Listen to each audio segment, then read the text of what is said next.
Hello everyone, I am Neha Vedwan. तो आज की इस वीडियो में हम डिस्कस करने वाले हैं हार्डली, बेयरली एंड स्कार्सली। हार्डली जो टॉपिक है, हमारी जो एडवर्ब है, वो लास्ट वीडियो में मैं ऑलरेडी डिस्कस कर चुकी। हार्डली हमारी एक एडवर्ब है और कैसे हमने यूज़ की थी लास्ट वीडियो, आप वो भी देख लेना। आज की वीडियो में हम हार्डली, स्कार्सली और बेयरली के बाद जो कंजक्शन यूज़ की जाती है उसका जो यूज़ है वो कैसे यूज़ करना है वो हम इस वीडियो में डिस्कस करने वाले हैं। और इनको इन्वर्जन की तरह भी यूज करेंगे। कैसे इन्वर्जन की तरह यूज करना है वो भी हम इस वीडियो में डिस्कस करने वाले हैं। तो चैनल पे अगर आप नए हो तो प्लीज चैनल को सब्सक्राइब कर दीजिए और वीडियो अच्छी लगेगी तो लाइक करना बिल्कुल भी मत भूलिएगा। तो चलिए आज की वीडियो को शुरू करते हैं। सबसे पहले मैं आपको बता देती हूँ, जो हार्डली, स्कार्सली और बेयरली है, इन तीनों का मीनिंग जो है ना वो एक ही है, मुश्किल से या शायद ही कभी, है ना। तो या इन तीनों का जो मतलब है वो एक ही है, मुश्किल से। जब कोई काम मुश्किल से हो, जैसे कि मैंने लास्ट वीडियो में आपको बताया था हार्डली के बारे में, तो इन तीनों का यूज हम अगर हार्डली की जगह हम बेयरली का यूज कर सकते हैं, बेयरली की जगह हम किसका यूज करते हैं, स्कार्सली का यूज कर। तीनों का एक दूसरे के प्लेस पे यूज किया जा सकता है। क्लियर। तो अब हम बात कर लेते हैं, इनके कुछ यूजेस देख लेते हैं और इन्वर्जन भी मैं बताऊंगी, इन्वर्जन इनको कैसे इन्वर्जन में भी यूज कर सकते हैं। तो चलिए पहले अपना सेंटेंस बना लेते हैं। उसे मुश्किल से बुखार से छुटकारा पाया ही था या मिला ही था कि जुकाम हो गया, है ना। होता है ना ये, जैसे कि वेदर चल रहा है, इस तरह के वेदर में क्या हो जाता है कि कभी मतलब गर्मी हो जाती है, कभी अचानक से बारिश होती है, ठंड होने लगती है। तो इसमें ये होता रहता है, बुखार हो रहा है, किसी को जुकाम हो रहा है। तो यहाँ पे अब एक काम खत्म हुआ और दूसरा हुआ ही था खत्म, मुश्किल से हुआ था। बुखार ने पीछा मुश्किल से छोड़ा था कि अब क्या आ गई, अब जुकाम हो गया भाई। अब यहाँ पे इसको कैसे बनाएंगे, तो सबसे पहले हम सब्जेक्ट लगा देंगे शी। अब भाई एक काम हुआ ही था, मतलब पास्ट परफेक्ट की सेंस यहाँ पे दे रहा है। दो काम है यहाँ पे, एक काम बस थोड़ी देर पहले हुआ था और उसके जस्ट दूसरे बाद उसका दूसरा काम भी हो गया, है ना। तो पास्ट परफेक्ट में बनाएंगे तो शी हैड, है ना, शी हैड। अब यहाँ पे लगाएंगे मुश्किल से के लिए एडवर्ब, और वो एडवर्ब हमारी कौन कौन सी हो सकती है, हार्डली हो सकती है, स्कार्सली हो सकती है, या आपकी बेयरली हो सकती है। इन तीनों में से आप कोई सी भी एडवर्ब यहाँ पे रख सकते हो। क्लियर। तो शी हैड, हार्डली, स्कार्सली या बेयरली रिकवर्ड। भाई वो रिकवर्ड हुआ था, किससे रिकवर्ड हुआ था, ठीक हुआ था। अभी किससे हुआ था भाई, फ्रॉम फीवर, फीवर से अभी अभी तो उसने छुटकारा पाया था। अब किसने जकड़ लिया उसको भाई, अब यहाँ पे बात करते हैं कंजक्शन की। अब ये दो सेंटेंस को जोड़ रहा है, एक तो उसका बुखार ठीक हुआ था और उसको जुकाम हो गया। दो सेंटेंस को यहाँ पे जो कंजक्शन यूज करने वाले हैं वो उस पर बात करेंगे। आपको अब ये कॉम्पिटिटिव एग्जाम की जो तैयारी करें उनके लिए भी बहुत ज़्यादा इंपॉर्टेंट है, क्योंकि क्या होता है कि कॉम्पिटिटिव एग्जाम में आपको एरर बतानी होती है, और उसमें क्या होता है कि यहाँ पे एग्जामिनर जो है वो देन का यूज़ करता है, जो कि आपको बिल्कुल भी नहीं करना है। हार्डली, स्कार्सली और बेयरली तीनों के साथ आपको या तो फिर आपको व्हेन लगाओगे या आप बिफोर लगाओगे, और इस पर तो रट्टा मार दो, हार्डली, स्कार्सली, व्हेन, और ये एग्जाम में ज़रूर आता है। कॉम्पिटिटिव एग्जाम का तो फेवरेट है ये। क्लियर।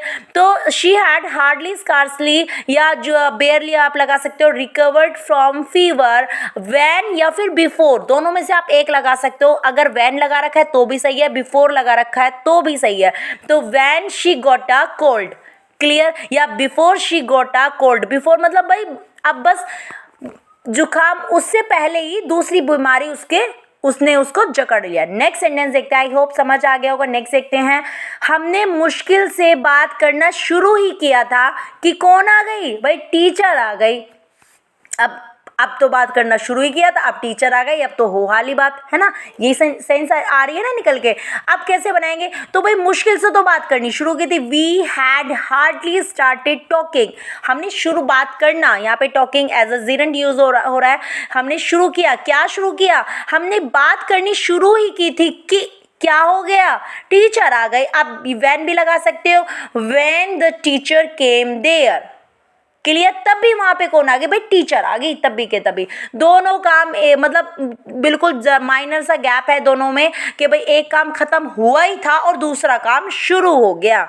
क्लियर, समझ आ गया होगा। नेक्स्ट देखते हैं, मैंने मुश्किल से खाना बनाया ही था और क्या हो गया कि मेहमान आ गए। अब ये तो भाई लेडीज़ की सबसे बड़ी प्रॉब्लम है। अब सपोज करो अभी तो हमने मन में ठाना ही है कि भाई अब काम खत्म हो गया, खाना बन गया, आराम से अब थोड़ी देर रेस्ट करेंगे, तभी पता चलता है कि भाई मेहमान आ गए, फिर से खाना बनाना पड़ेगा, है ना, समझ नहीं। लेकिन गेस्ट जो होते हैं वो भगवान का रूप होते हैं, ऐसा नहीं बोलना चाहिए, लेकिन सेंटेंस है तो फिर भी चलो देख लेते हैं कैसे बनाएंगे। तो मैंने मुश्किल से खाना बनाया था, आई हैड बेयरली, यहाँ बेयरली जो भी आपका मन करे वो आप यूज कर सकते हो, बेयरली, हार्डली, है ना, स्कार्सली। तो आई हैड बेयरली फिनिश्ड कुकिंग, यहाँ पे देखो फिनिश्ड मैंने क्यों लगाया, क्योंकि मैंने खाना फिनिश कर दिया था, मतलब बनाना बंद कर दिया था। फिनिश्ड कुकिंग, फिनिश्ड कुकिंग, यहाँ पे cooking as a gerund use किया। आप इसको ऐसे भी बना सकते हो, आई हैड बेयरली कुक्ड, है ना, भाई मैंने खाना बनाया ही था, कुक्ड फूड, और व्हेन द गेस्ट अराइव्ड। या फिर आप इसको ऐसे भी बना सकते हो कि भाई आप फिनिश को भी लगाना चाहते हो तो उसके बाद आपने कुकिंग में आईएनजी लगाना है, एज अ जेरेंट यूज करना है। I had barely finished cooking when the guest arrived. I hope समझ आ गया होगा। नेक्स्ट देखते हैं, अब बात कर लेते हैं हम अपने इनवर्जन की। इनवर्जन क्या होता है? इनवर्जन एक तरह से एम्फेसाइज करने के लिए सेंटेंस को हम क्या कर लेते हैं, इनवर्जन का यूज कर लेते हैं। और इनवर्जन में क्या होता है, जो आपका सब्जेक्ट होता है ना, सब्जेक्ट से पहले आपकी हेल्पिंग वर्ब आ जाती है। इट मीन सब्जेक्ट से पहले जब वर्ब का यूज, मोस्टली हम कैसे यूज करते हैं, सब्जेक्ट के बाद हम क्या लगाते हैं, हेल्पिंग वर्ब लगाते हैं, उसके बाद मेन वर्ब लगाते हैं।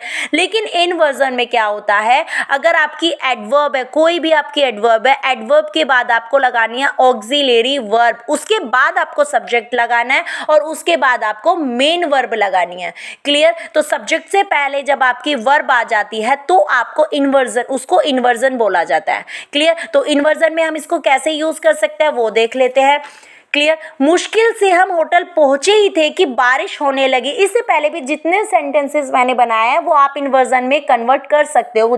ठीक है, ये सेंटेंस देखने के बाद आप उन सारे सेंटेंस को अपने आप इन्वर्जन में कन्वर्ट कर दोगे। क्लियर? तो मुश्किल से हम होटल पहुंचे ही थे कि क्या हो गई, बारिश होने लगी। अब यहाँ पे सबसे पहले हम लगाएंगे एडवर्ब। अभी मैंने बताया क्या लगाएंगे, एडवर्ब। एडवर्ब आपकी कौन कौन सी हो सकती है, मुश्किल से के लिए क्या लगा सकते हो आप, हार्डली लगा सकते हो, स्कार्सली लगा सकते हो, बेयरली लगा सकते हो, तीनों में से किसी का भी यूज कर सकते हो। उसके बाद आपको लगाना है हेल्पिंग वर्ब, और आपकी ऑक्सिलरी वर्ब हैड का आप यूज करोगे। क्लियर? तो हार्डली हैड वी, उसके बाद आपको लगाना है subject, we reached the hotel when, या फिर before it began to rain, के भाई बारिश होने लगी। होने लगी, बिगेन टू, कोई भी काम जब होने लगे उसके बाद वर्ब की फर्स्ट फॉर्म, ये ऑलरेडी टॉपिक में आपको करा चुकी हूँ। वह रोने लगी, वह हंसने लगी, वह खाने लगी। तो यहाँ पे बिगेन का यूज करते हैं, बिगेन टू रेन, बारिश होने लगी। कि मुश्किल से हम होटल पहुंचे ही थे कि बारिश होने लगी। Hardly had we reach the hotel when it began to rain. I hope ये वीडियो आपके लिए हेल्पफुल होगी।